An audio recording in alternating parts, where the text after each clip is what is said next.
we college students have a problem. In a 2021 study, almost a third of all college students in the US have mentioned that they've been pressed so much in the previous year that they have struggled to function. That's a scary thought. What's an even more terrifying fact is that some 80 to 90% of college students last year who committed suicide had not received any assistance from their own college's counseling center. With that in mind, there's still hope, and we can still fix this issue. First and foremost, if you're experiencing depression and anxiety or any other mental illness, help is never far away. Appreciation for what mental health is often put on the back burner for a multitude of reasons. Many believe that what others would consider a mental deficit is just them feeling stressed or down. They do not give credit to their feelings and emotions. What many don't understand is that we should be giving ourselves the same patience and compassion that we give one another. Resist the urge to pull yourself into an unfair comparison. Your mental health is so much more important than you know. Mental health affects how we think, how we feel, how we act.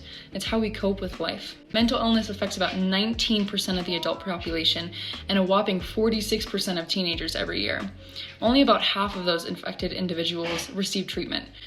What we need to start considering is that mental illness is a physical illness. Your mind is who you are, not your body. College students are the most at risk for mental health disorders. Adolescence is a time for dramatic changes in your body and behavior, and as you step into college, you're adding on to those changes with physical and social changes, possible poverty and crippling debt, all which make mental health in college students so vulnerable. These conditions are only getting worse with how the world is today.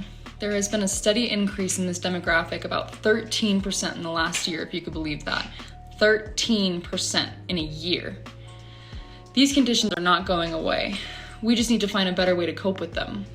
So please look into resources that have outreach programs around you. So most universities, such as mine, UNR, they have counseling services available to us with trained professionals, and they actually offer not only in-person appointments but also through email and through phone calls, which is really convenient.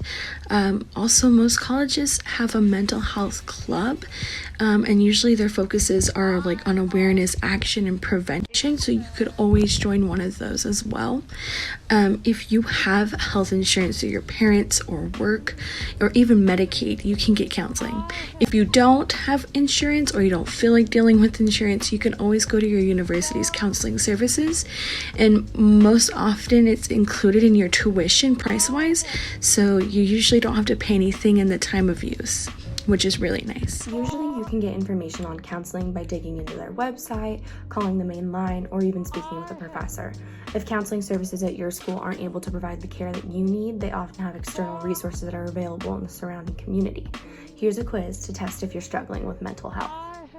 Getting help now will help you cope with the stress that comes along with mental illness while also getting the help that you need to treat yourself. Go get help today.